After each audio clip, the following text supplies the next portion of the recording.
thank you for joining our Wagemaster Tutorials. Today we're going through how to set up an allowance payment in your Wagemaster. Let's jump right in.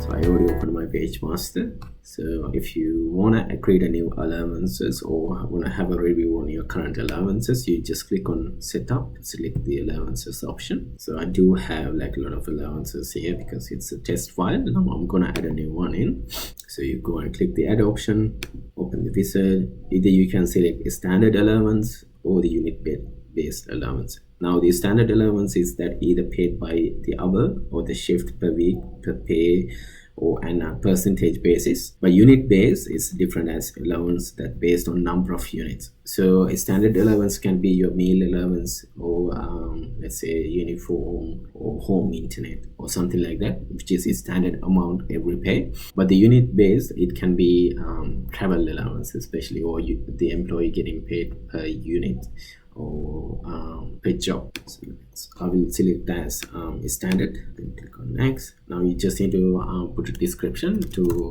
I will use test allowance. Either it can be addition or deduction, so let's have leave it as addition. And frequency, you can most likely it will be each pay, or a weekly can be, but most likely we'll leave it as each pay.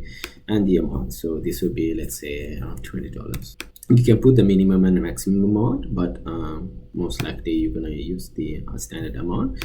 Now this can be tax if it is, and also you can leave showing the SG gross option, or you can calculate the super. These options really important when you create the allowance, because once you create the allowance, it won't let you to edit this option.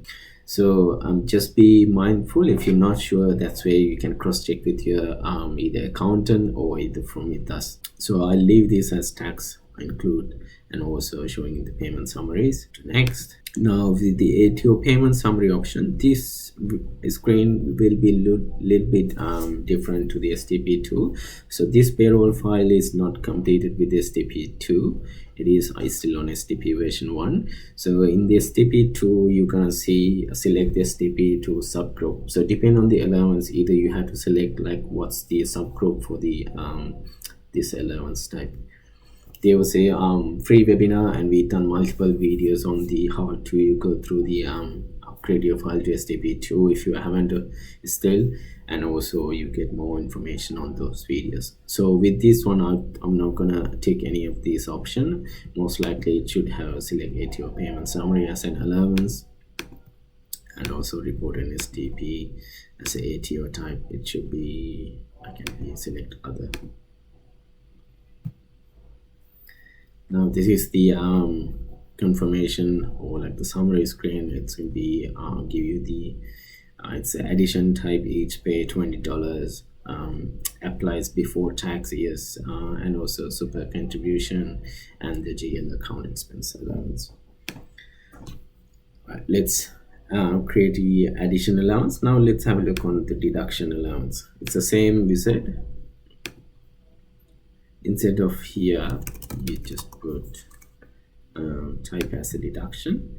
Now with the deduction can be either tax, most likely it's not tax. So again, if you're not quite sure, you can also always go through on the ATO website, and you can always check with us. So I'll do the $20 as well.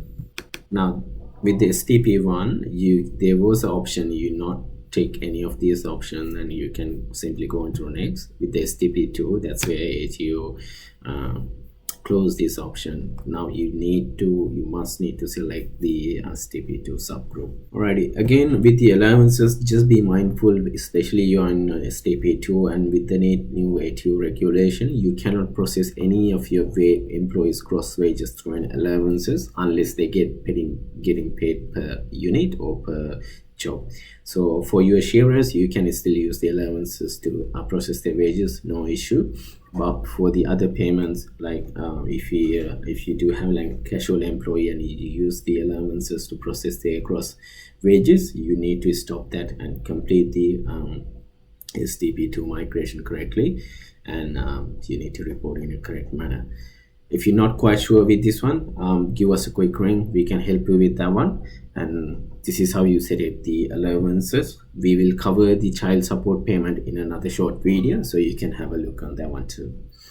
Okay then, thank you for watching everyone. If you need more information, please have a look on our help center articles or book one-on-one consultation and training session with our team. All are linked in the description box. Don't forget to subscribe to our YouTube channel and give this video a like if you're enjoying it. Have a great day.